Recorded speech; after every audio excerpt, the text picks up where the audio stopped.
The killer! You're my best friend, and I'm worried that you're not right in the head. The ransom is a manuscript I supposedly wrote that's coming true before my eyes. It happened just the way it was on that page. So dark. I have found only a few scattered pages. I want the entire manuscript. The deadline is in 2 days. I found Mr. Wake's pages. Good girl. How the hell did she get her hands on the manuscript anyway? I don't know. She's resourceful. I told you were too hard on her. Listen, I found out all sorts of interesting stuff while I was digging around. Yeah. Mr. Wake, it's Sheriff Breaker. We have an FBI agent here, Agent Nightingale. FBI? He's anxious to see you. You'd better come to the station. Okay, I'll be right over, Sheriff. Let's make this quick, huh? Help you folks? Name's Randolph. I'm the manager. We're looking for Rose. Works as a waitress down at the diner. Rose, sure. Nice girl. Who wants to know? I'm Alan Wake. The writer, huh? I heard on the radio you were visiting. Well, I'll show you her trailer. That Rose, she's a nice girl. Always pays her rent on time. As I was saying, Al, I found all sorts of weird stuff from the local newspaper's archives. This place is crazy. Disappearances, mysterious deaths, urban legends come true, and get this, most of this stuff takes place around Cauldron Lake. Well, you ain't wrong, mister. The Indians thought the lake was a doorway to the underworld. I'm the God-fearing type myself. I don't hold with that sort of thing. Yeah, okay. Anyway, there was an island there owned by a guy called Thomas Zane. Now, some of the articles I found about him make him out to be a famous writer, but I ran a bunch of searches, couldn't find a single thing he wrote. Zane was heavily into diving, so much so that the place came to be called Diver's Isle. But the volcano under the lake erupted in 1970, and Zane went down with the island. Yeah, how about that? It was there in the morning, as if it had fallen from the sky. But it would take a tornado to lift something like that. We're damn lucky it didn't crush any of the trailers.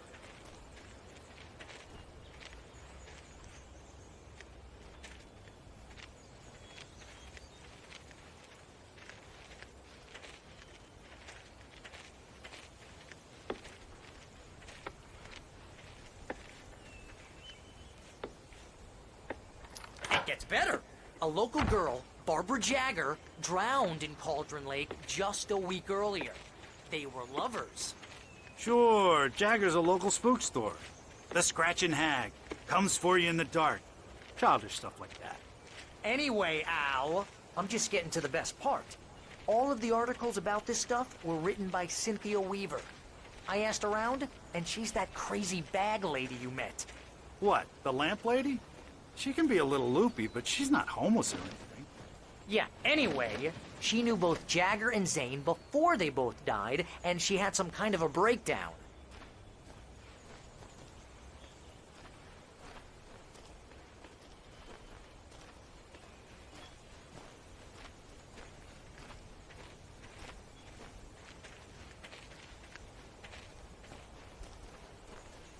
Well, mister, this here's Rose's trailer. You mind me asking what you want with her? We're just here to talk to her, pal.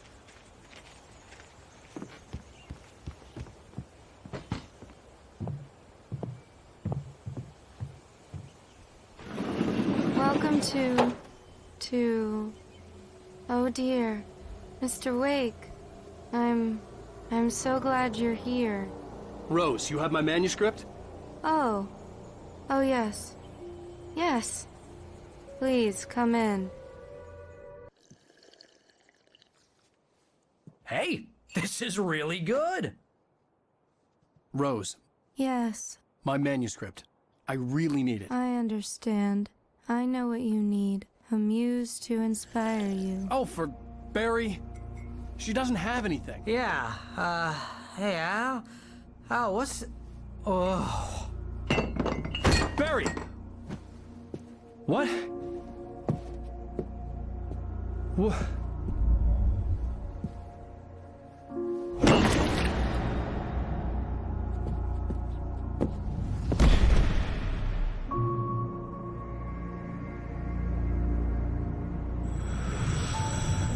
It's coming coming for you, hiding in my barber's skin. I'm too weak to stop it. You must turn the lights on. I promised I'd come visit you and your lovely wife. You must finish what you started. I insist. You must turn the lights on. Turn the light on. Back to work, boy.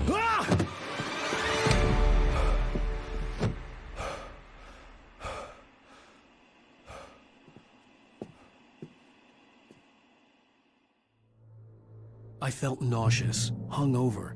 Only anger kept me going. I can't tell reality from dream anymore, but it seems I have an imaginary editor to help me. She's an old woman in a funeral dress. I call her Barbara Jagger. She's very strict. I'm writing faster and faster. My manuscript is being heavily revised. The edits are getting very aggressive, and each day there's less of me and more of her. I hate it, but I know she's right. She promises me I can save Alice this way. She knows more of this than I do. About the complex incantation I'm attempting. About this place. She's worked with another writer under similar circumstances, Thomas Zane. The genre of the story seems to be shifting. It's turning into a horror story. I'm getting close. I can feel it. Rose took a day from me. I had less than 12 hours left to meet the kidnapper. All I could do was get Barry into the car, work something out once I got on the road. Welcome to the Oh Dear Diner. What can I get you today? Coffee? I couldn't work up much hate for Rose. Something had used her to get to me and left its mark. My gun and flashlight were gone. I'd have to find... Mr. Randolph liked Rose. That little smile she had. How she was still sweet when life had tried so hard to make her bitter. It wasn't any of his business what she did in her trailer.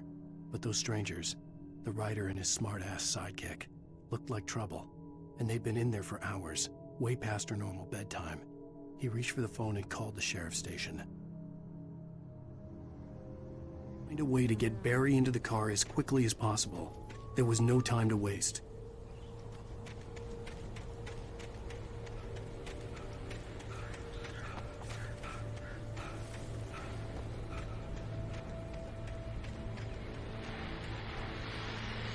I just stepped outside to catch a breath of fresh air. Let me tell you, the weather's getting heavy. Nights like this make me especially glad I'm here.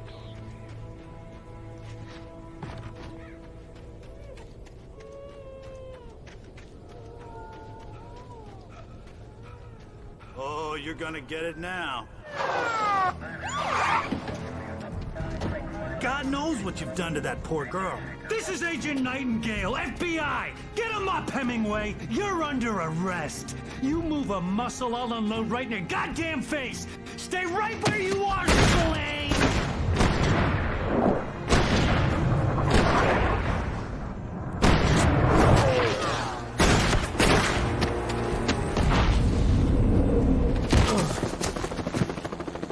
What are you? I'm standing right here, you goddamn maniac!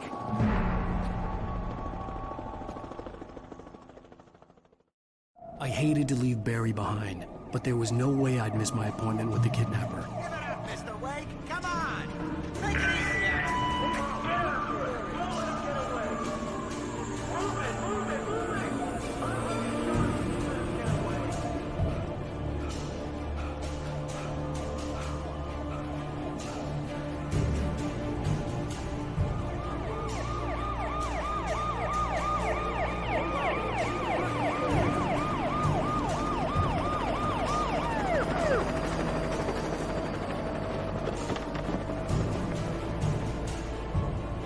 There he is!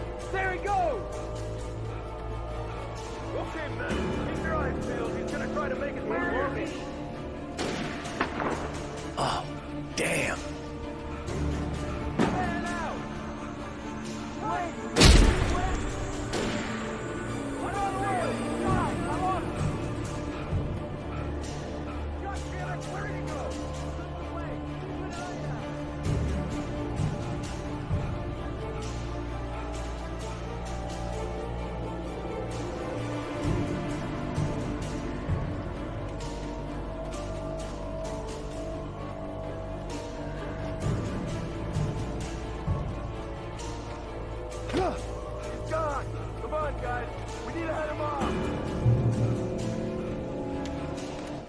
For decades, the darkness that wore Barbara Jagger's skin slept fitfully in the dark place that was its home and prison.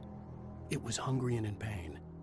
It dreamed of its nights of glory when the poet's writing had called it from the depths and given it a brief, terrible taste of power and freedom. The rock stars had stirred it from the deep sleep the poet had sunk it back to in the end. When it sensed the writer on the ferry, it opened its eyes.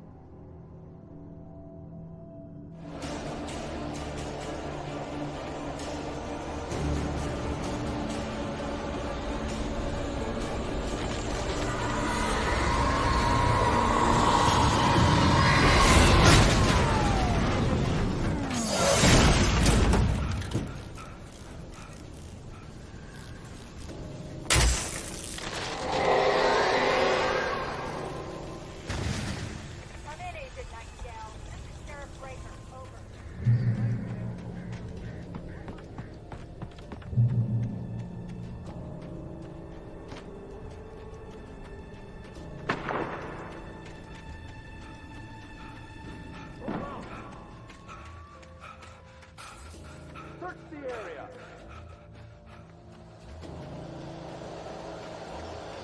Stay sharp. This way. Over here.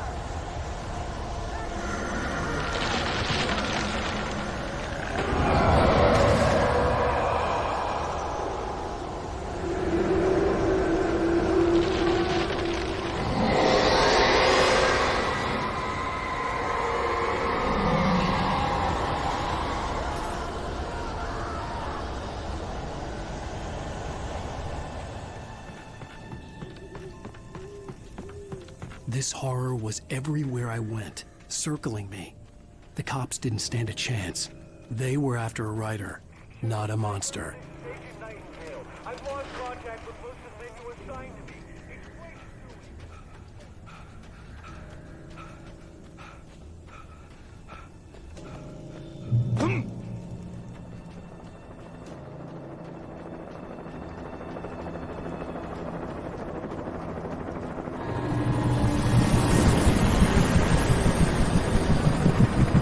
You on the ground. Hold it right there. There's nowhere to run.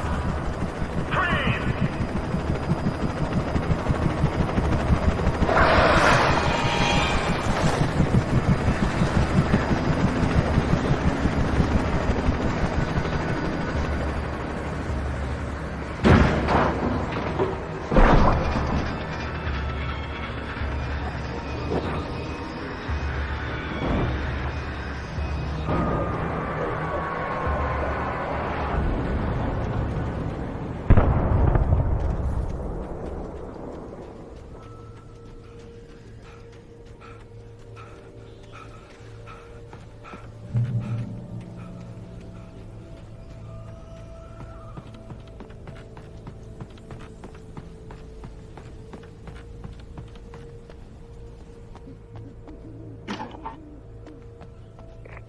This is James. Mulligan, Thornton, come in. Over. Thornton here. James. We got both heroes and pros. I imagined that the broadcast tower in the distance was part of the local radio station. Maine seemed like a decent guy. Perhaps he could give me directions to the coal mine.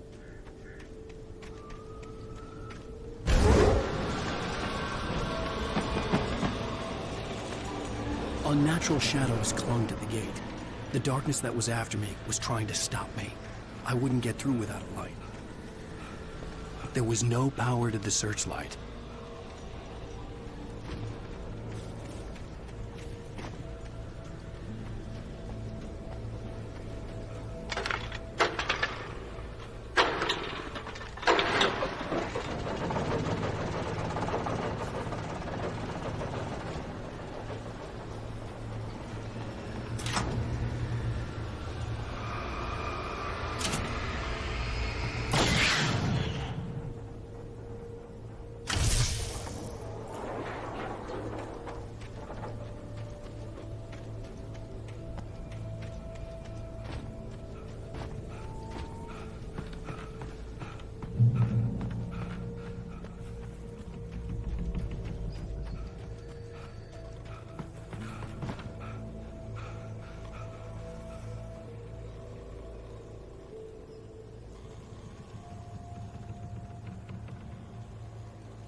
took me a moment to recognize the flashbang grenades.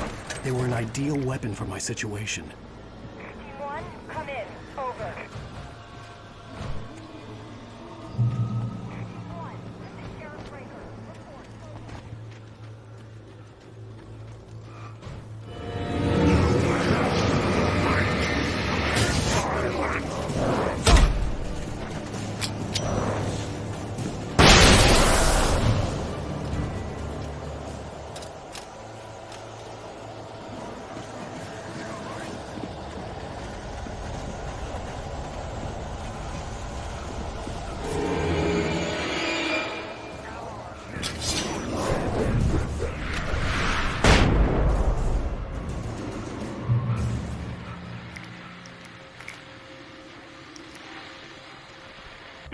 And here's another call.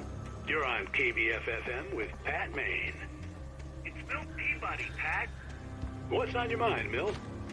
Well, I live near the trailer park plant.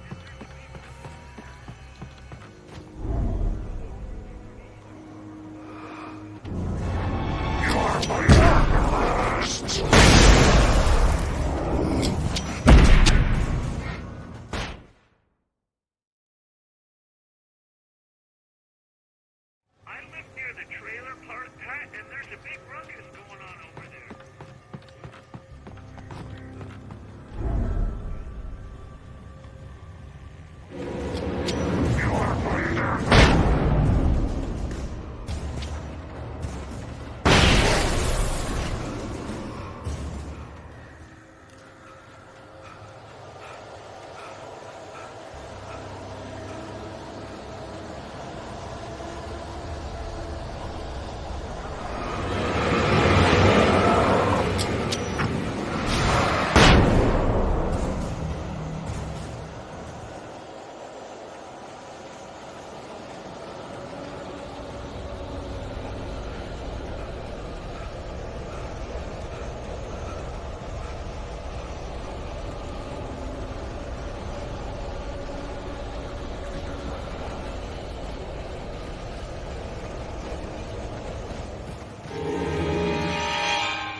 I hoped Maine could lend me a car to get to the coal mine.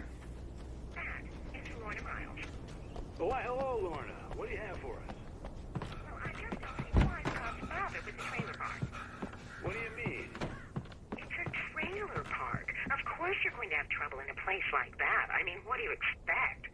The sheriff should be helping us normal citizens instead of wasting resources on those people. Well... Let the trash sort themselves out. I'm sorry, but my granddaddy settled in Bright Falls in 1911. Well, thank you very much for that compassionate viewpoint, Lorna.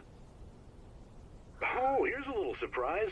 The famous writer Alan Wake just walked in. Folks, I'm going to see if I can talk him into an interview. Come on in, Mr. Wake. Oh, I'm so glad you could find the time to do this, Mr. Wake. Nowhere to run now, Dan Brown. You back away from me. Don't hurt her. Whoa. Everyone calm down. Put the gun down. We're all friends here, right? Cool your jets, Nightingale. We got him. Judas Priest! What the hell's the matter with you? There's a civilian in there.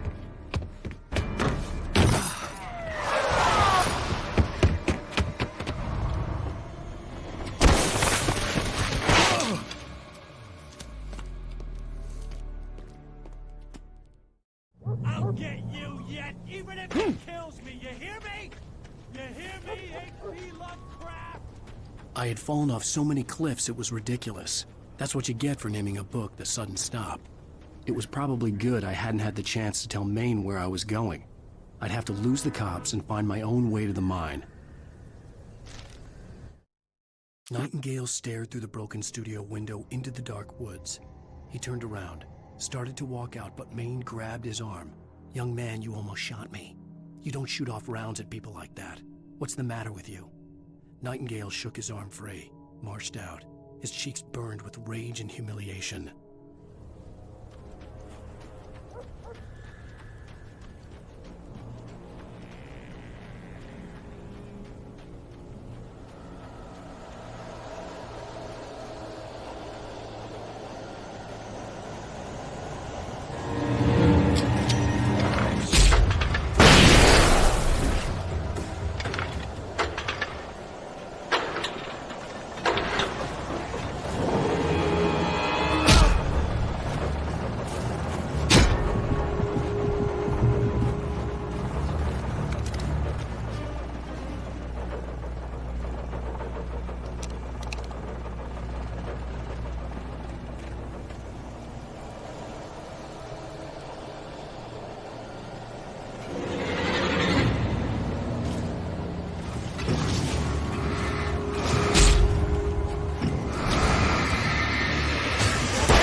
There was no sensible reason for the power company work lights to be here. It was almost as if they'd been left for someone like me to use.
Sarah trusted her gut, and her gut said Agent Nightingale was an asshole. He felt wrong, and it wasn't just the smell of stale booze. It was in the way he flashed his badge, pulled rank, the look in his eyes when he wanted answers. Where was Alan Wake? What was this about an accident? Where was his wife? And most importantly, why did she let Wake go? He wouldn't answer her questions. Federal business was all he'd say.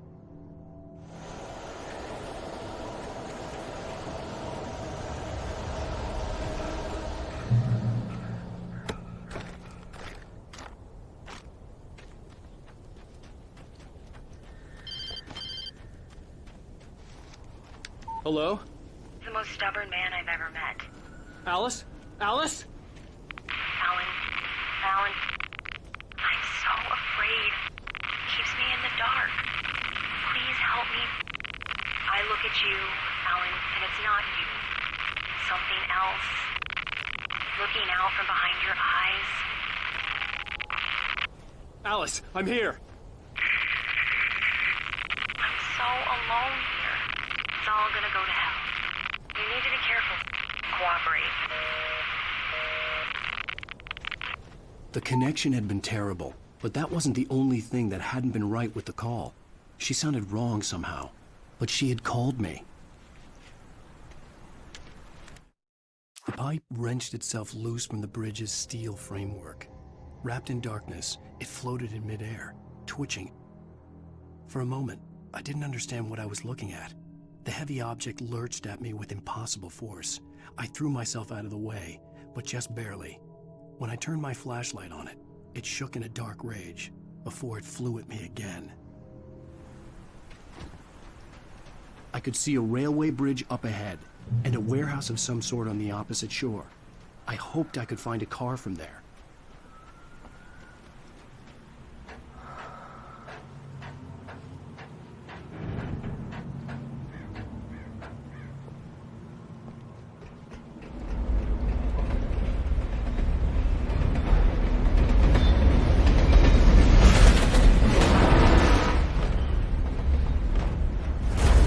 That was pursuing me was growing stronger, and it was taking over everything in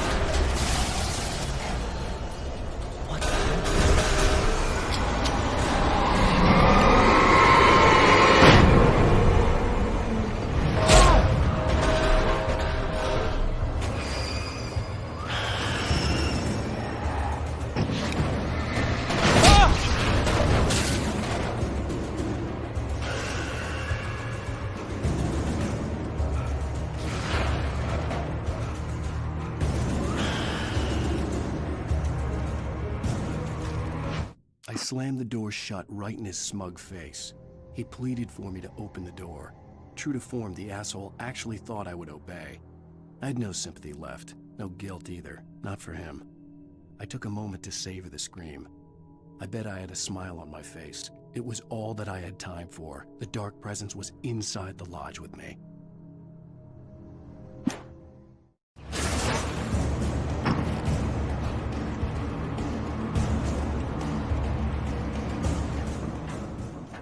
As a teenager, just starting to get interested in writing, Stephen King had been a source of inspiration to me. I thought about all the inanimate objects that had come to life in his books. No one is safe in a good horror story. Certainly not the protagonist. That's what makes them fun. This was anything but. The darkness could possess anything, and it was getting closer.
take the facts of our existence for granted, unaware that they are merely a thin veneer of desperate self-delusion, covering a vast cosmos of madness and horror.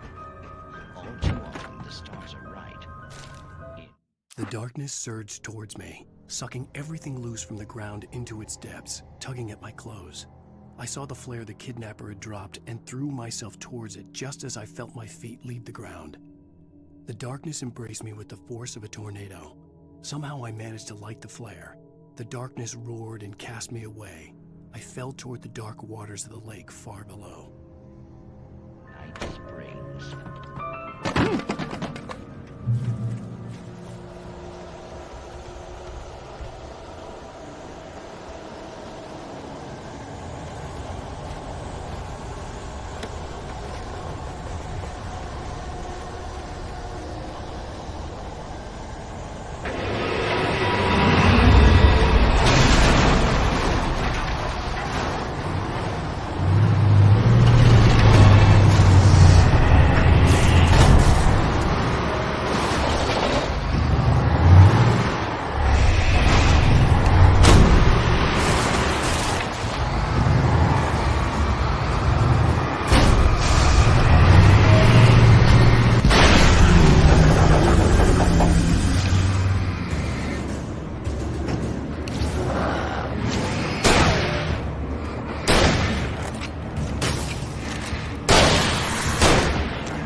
I had never been this glad to see the sunrise.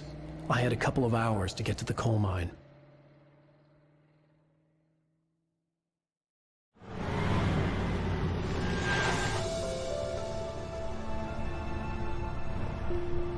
The coal mine wasn't far now.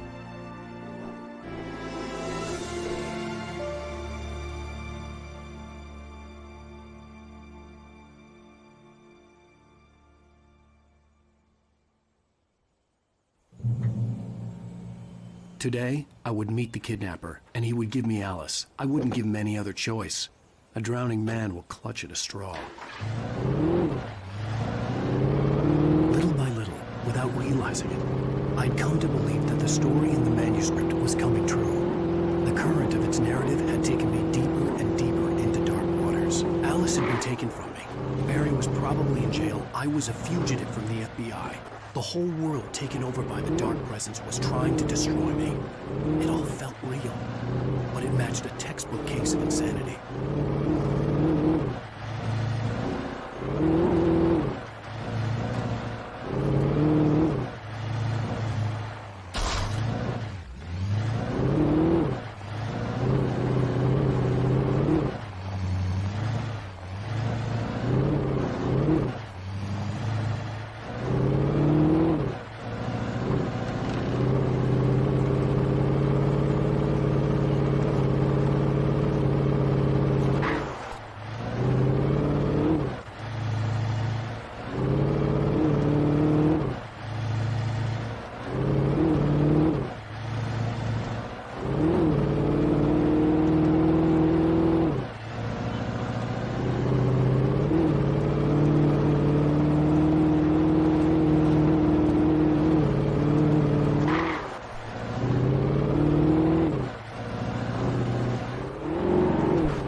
I was early.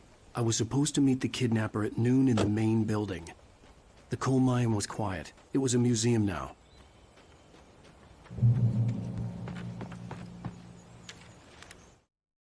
With Nightingale gone and the night wind blowing in through the broken studio window, Maine stared at Sarah. The sheriff looked away. Maine's voice shook with barely controlled anger. That boy's doing more drinking than thinking.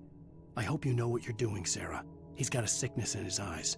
You take my word for it. He wants Wake for a reason, and it's not for anything good.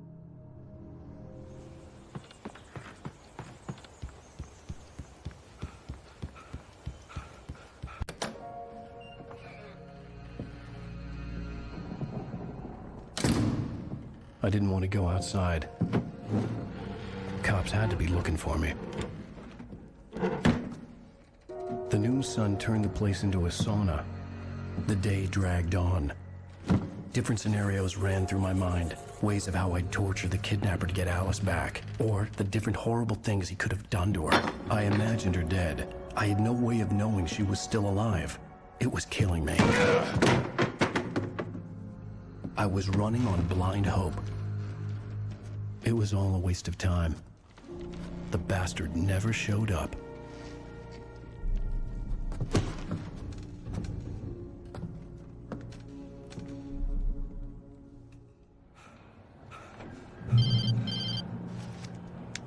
Wake! Where the hell are you? Change of plans.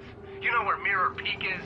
It's a big mountain north of where you are. You follow the path from the mine, you can't miss it. There's a lookout point there. I'll be waiting. I'm through being jerked around by You you. want to see your wife alive? Because if you do, you better watch what you say to me. Do we understand each other? I want to talk to Alice. Yeah, and I want the manuscript. Don't keep me waiting, Wake. Hello? Hello! Ah! I'm gonna kill him! I had to get to Mirror Peak.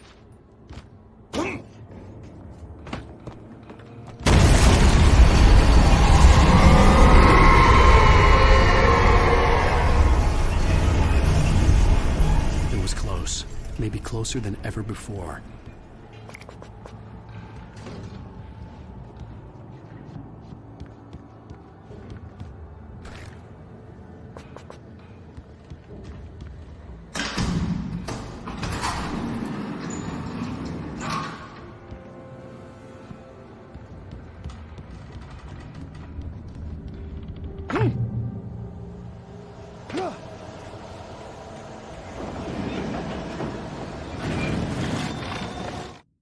When Thomas Zane fell for Barbara Jagger, it happened fast. She was young, vibrant, and beautiful, full of life. He had never been a very happy man, and without any seeming effort, she had changed all that. Zane felt good for the first time in his life. Everything she did was another piece of a jigsaw puzzle he hadn't even known he'd been missing.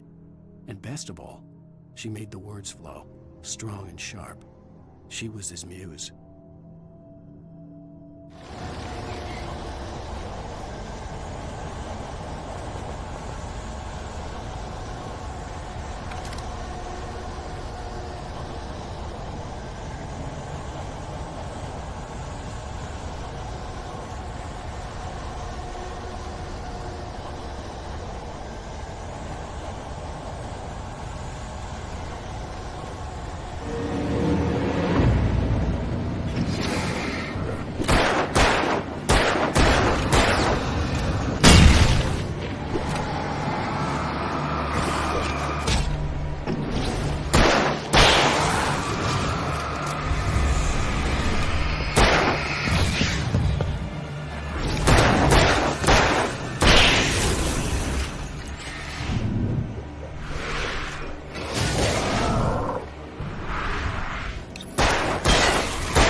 The only way to reach the hillside ahead was to go through the building. I had to find a way to avoid electrocution.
Some of the Taken retained echoes of their former selves, but these were just the nerve twitches of a dead thing. Nothing remained but a shell covered and filled with darkness. In most cases, these puppets were enough for the purposes of the Dark Presence. But for anything more elaborate, as with the writer, it was different. It needed his mind. And so rather than taking him over completely, it merely touched him.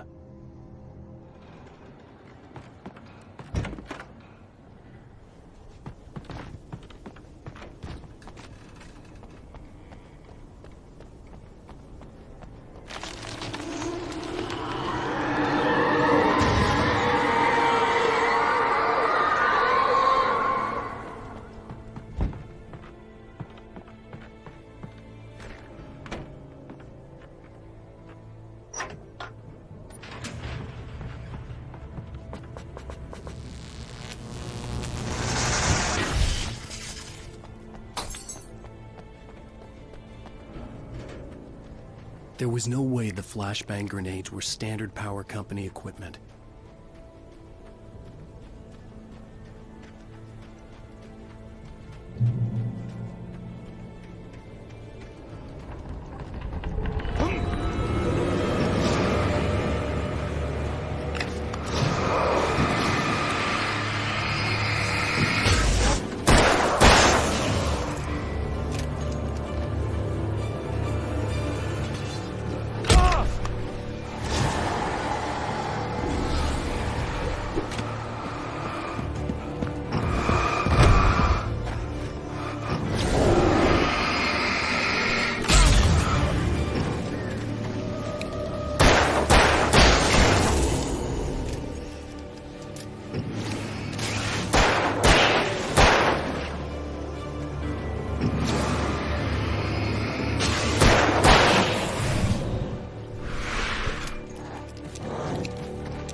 I stared through the bars of the jail cell.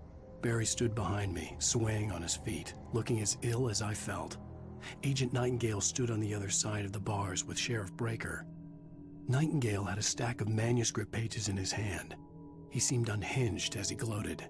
"Well, I've got you now, Raymond Chandler. It's all here. All the evidence, including conspiracy to murder a federal agent."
I had no real plan. I was going to give the kidnapper all the manuscript pages I had for Alice. If that wasn't enough, I'd hold him at gunpoint and make him talk.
The dark presence was moving ahead of me in the same direction I was going. A cold feeling settled itself in the pit of my stomach. Was it going for Alice? The graveyard shift may cause cancer.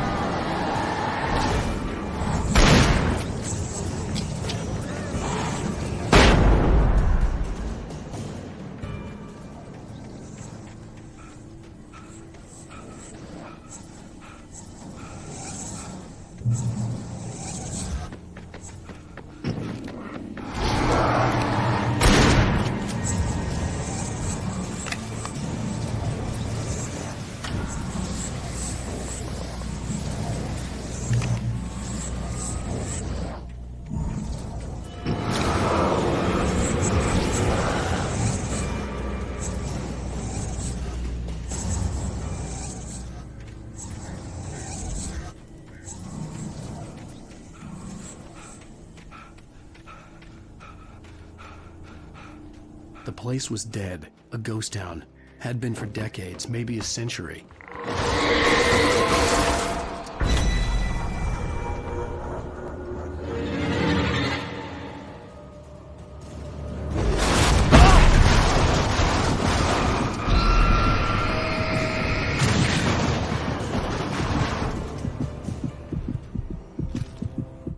Things were never as simple in real life as in fiction.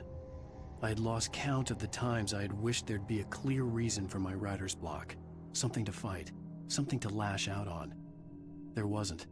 I was filled with doubt. I was nothing like the hero in my books. Alex Casey had gone through his life with single-minded determination, never wavering from his goal. Even now, I was angry at myself, angry at Alice, angry at Barry. I was fumbling and I had no plan.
outside of writing is a struggle. I feel ill. I managed to make my way downstairs. There's a shoebox filled with books and papers by Thomas Zane. It's very hard to focus, but I managed to read some of it. He's a poet, and a good one. He writes of muses and creators summoning fabulous things from a magic lake, using his powers to shape the world of a realm of gods and dreams and demons, dark things that wait for a chance to slip through, wearing the flesh of men as disguise. Zane writes about himself, his girlfriend being taken over by a dark presence, about growing scared of the lake. Zane believes it's a mirror to the gaping void of darkness above, where some Lovecraftian presence lurks. I crawl back upstairs. I'll borrow these things for my story. They ring true. They fit.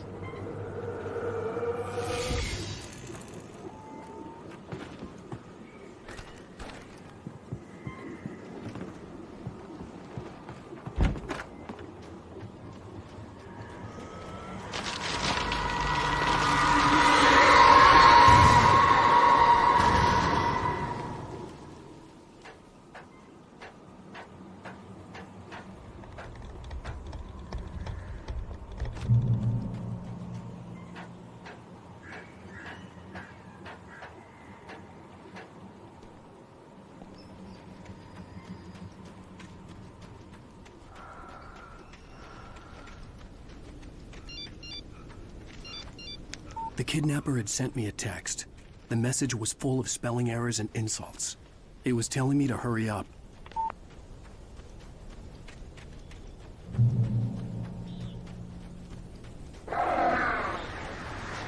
Birds.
Without warning, the headache stabbed at my brain.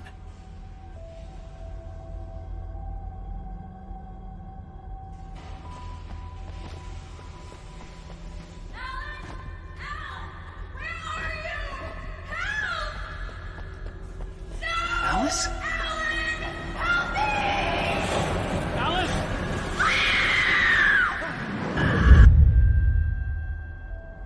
I'm losing it. I gotta get out of here. The hunters were big, thick-set men, confident and at home in the woods. They were feeling good, running on beer, ghost stories, and camaraderie late into the night. It did them no good, as they were taken by the dark presence, sucked deep into a darkness far worse than any ghost story they ever told or heard.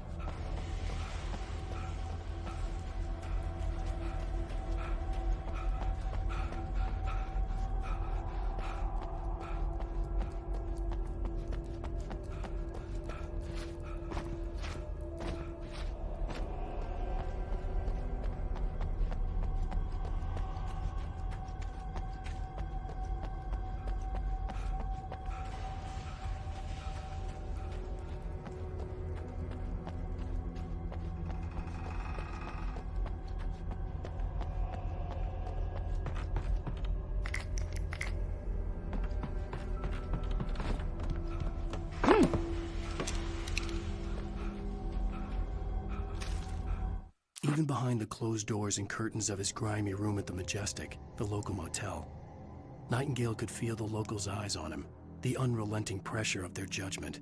He forced it out of his mind. For all he knew, they could all be under Wake's spell already. You do what you have to do to get the job done. He took comfort from the bottle in his hand. Please, he thought, just let me get through this.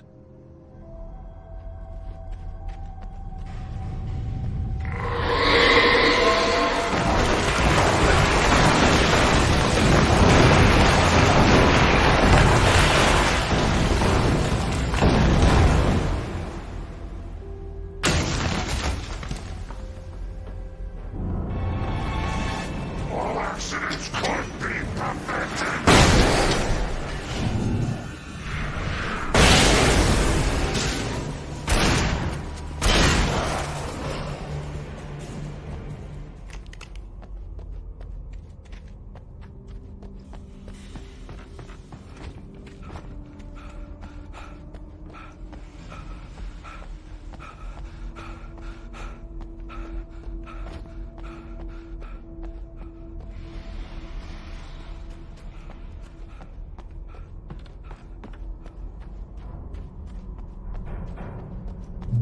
I'd have to make my way up this mine shaft in order to go on.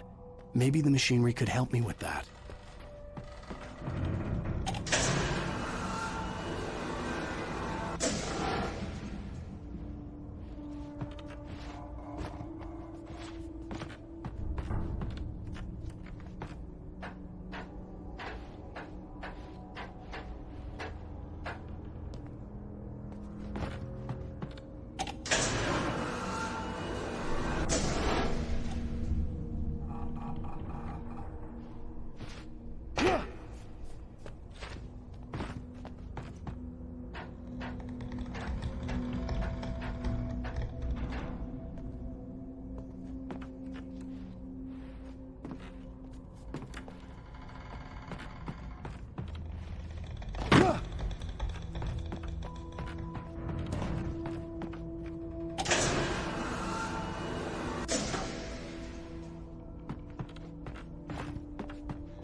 Mott had checked all of Stucky's rental cabins.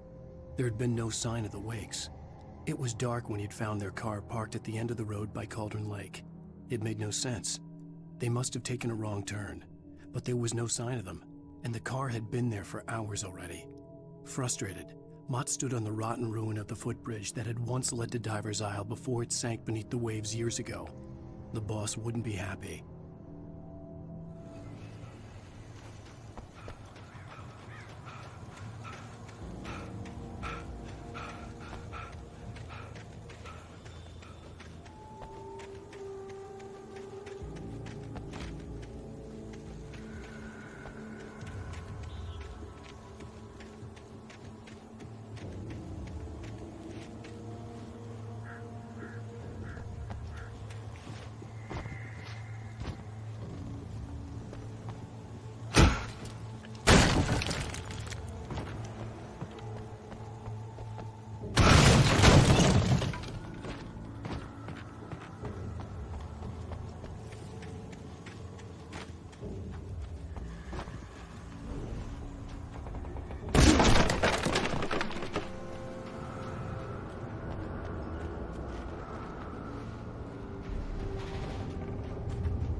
I could see Cauldron Lake. I thought I could make out the spot where the island and the cabin had been. There was a light near it. It had to be a boat.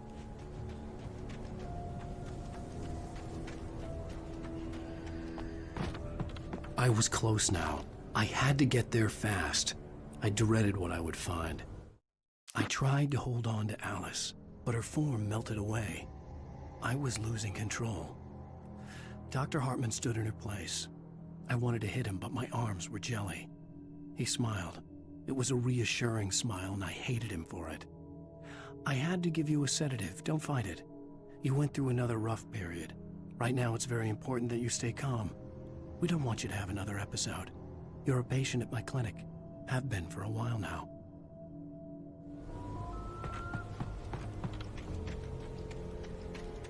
Wait! You? Wait! Hey, I'm here! I'm coming! No! Get away! Sorry. Please, wait! The boss didn't know who he was messing with. I didn't know. I swear I didn't know. We don't have his wife. We don't know where she is.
with the drunk midwife. Who's that yonder hole in flames, dragging behind him a sack of